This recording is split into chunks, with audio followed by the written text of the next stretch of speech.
শুভ সকাল বন্ধুরা, কেমন আছো? যে যেখানেই আছো আশা করি ভালো আছো সবাই। এখন বাজে সকাল 9টা। তা আজ হলো শ্রাবণ মাসের প্রথম সোমবার। আমি যাচ্ছি গঙ্গা স্নানে। জল নেই, জল নেব আর স্নানও করব। প্রথম সোমবার স্নান না করলে হয়? আর বাড়ির কাছে গঙ্গা। নাইটি পরে যাচ্ছি একদম, মানে জাস্ট 5 মিনিট ঘর থেকে। চলেই এসছি প্রায়। আর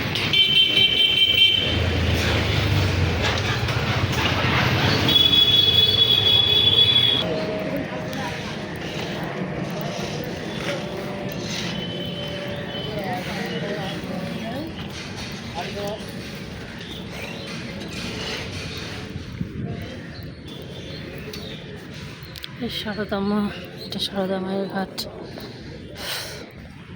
ভাটা শুরু হবে, তার আগেই স্নানটা করে নিই। সব পরিষ্কার করেছে। এদিকে ঘাটটা মনে হয় বাঁধানোর, ওখানেও হয়তো সিঁড়ি হবে।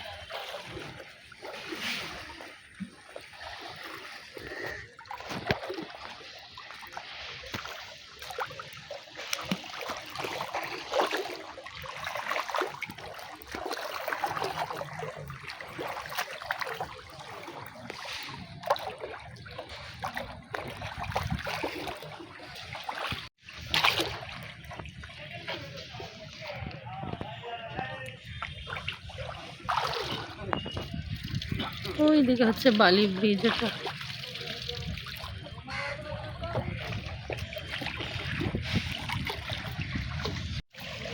একটু টাইম নেই, ঝটপট করে করতে হবে। আর ব্রিজে চলে আসবে, আবার খুলে যাবে।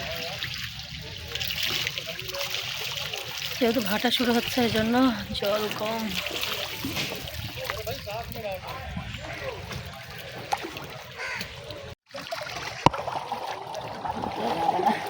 জল কম, কম জল।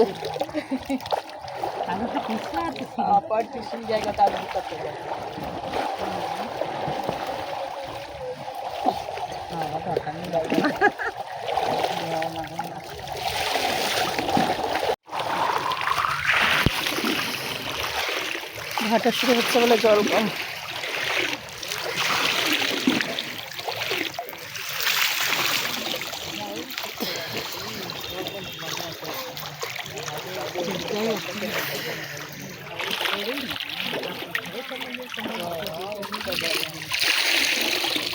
স্নান টান হয়ে গেছে, এখন বাড়ি ফিরছি। অনেক দেরি হয়ে গেছে, আদ্রিজা স্কুলে যাবে। গিয়ে প্রেসারে ভাত দেবো।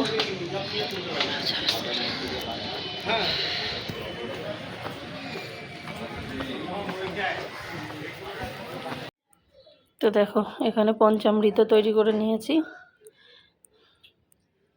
আর যাবো, এখানে মন্দির আছে, শিব মন্দির আছে, তো ওখানেই বাবার মাথায় জল দেবো আর রাস্তা থেকে ফুল টুল কিনে নেব। তো চলো এখন, এই ছেঁড়া লুটো ছিঁড়ে যাবে, থাক। তো চলো, অনেকটা দেরি হয়ে গেছে। এই যাবো করতে করতে বসে পড়েছি, আর যেতে ইচ্ছে করছিল না। তো যাই, গিয়ে জলটা দিয়ে চলে আসি। প্রত্যেকবার তো আগে তো গ্রামে করলে তো বাড়িতেই করি অনেক কিছু, মানে বাড়িতে বেশ ভালো লাগে। ওর বাবা থাকে, আমি, দুজনে মিলে অনেক বেশ সুন্দর করে করি।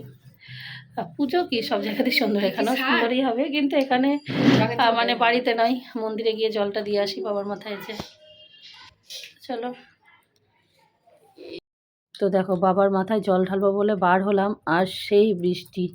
সে যে কি বৃষ্টিতে আমি আটকেই গেলাম। তারপরে আবার বাড়িতে অদ্রিজাকে ফোন করলাম, পাশের বাড়িতেও আবার ছাতা নিয়ে আসলো। তারপরে আবার যাই হোক, অবশেষে আমার বাবার মাথায় জল ঢালা হয়েছে। তো ভাবলাম তোমাদের সঙ্গে একটু শেয়ার করে নিই। যদি বৃষ্টি না হতো তাহলে হয়তো একটু ভালো করে বেশি শেয়ার করতে পারতাম। তো হর হর মহাদেব। কারা কারা সোমবার পালন করলে একটু কমেন্ট করো। বাবার মাথায় জল ঢালবো বলে বার হলাম, আর বার হয়ে আমার তো জল ঢালা হয়নি, মানে ফুল টুল ওইসব মিষ্টি টিষ্টি কিনতেই এত বৃষ্টি, মানে সে ঝমঝমিয়ে বৃষ্টি। তারপরে আমি ঢুকেছিলাম অ্যাপোলো ফার্মেসিতে। অদ্রিজারও খুব ঠান্ডা লেগেছে, ওষুধ নিয়ে আসার সময় একবারে জলটা ঢেলে চলে আসবো। এইবার ঢুকেছি, ব্যাস সেই যে বৃষ্টি, কি বৃষ্টি। তারপর আবার অদ্রিজাকে ফোন করলাম পাশের বাড়িতে, যে এবার ও ঢুকেছে বাথরুমে স্নান করতে। আমি ভাবছি যদি ওর স্নান না হয় তাহলে ছাতা নিয়ে আসবে, যদি ভিজে একটু আধটু যায় অসুবিধা হবে না। ও বলছে আমার স্নান করা হয়ে গেল প্রায়, যদি না ছাড়ে স্নান করার পরে আমি যাচ্ছি। এবার আমাদের একটা ছাতা আর ওদের একটা ছাতা নিয়ে, তখন বৃষ্টিটা অনেকটা কমে গিয়েছিল, আবার ও অ্যাপোলো ফার্মেসিতে গেল, তবে আবার ছাতা নিয়ে এসে জল ঢেলে আসলাম।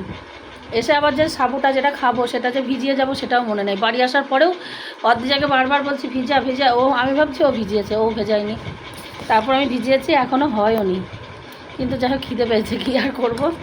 তো এই হলো খাবার। আর গ্রামে তো কলা পাতায় মানে খাই, এখানে কলা পাতা কোথায় পাবো? তো এই যে দেখো এখানে সাবু, আম, কলা, মিষ্টি, সন্দেশ সব কিছু মেখে নিয়েছি, তো এইভাবেই খাচ্ছি। আর বাবা যেভাবে জোটাবে, যেভাবে রাখবে, যেভাবে দেবে সেভাবেই জুটবে, মানে নিজেরা তো কিছুই নয়, উপলক্ষ মাত্র, চাইলেও কোনো কিছু করার নেই। আর সেই যে বৃষ্টি শুরু হয়েছে মানে এখনও পর্যন্ত, মানে সেই পুরো অন্ধকার বৃষ্টি বাইরে, মানে সব সময় বৃষ্টি হচ্ছে।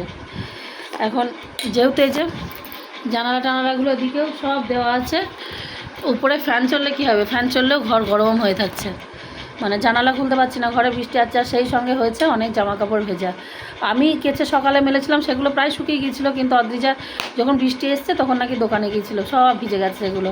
ও স্নান করেছে সব, মানে কত জামা কাপড়, এখন কী যে করবে সব ভিজে ভিজে নিয়ে, এই একটা ঘরে এমন সমস্যা, খুব সমস্যা।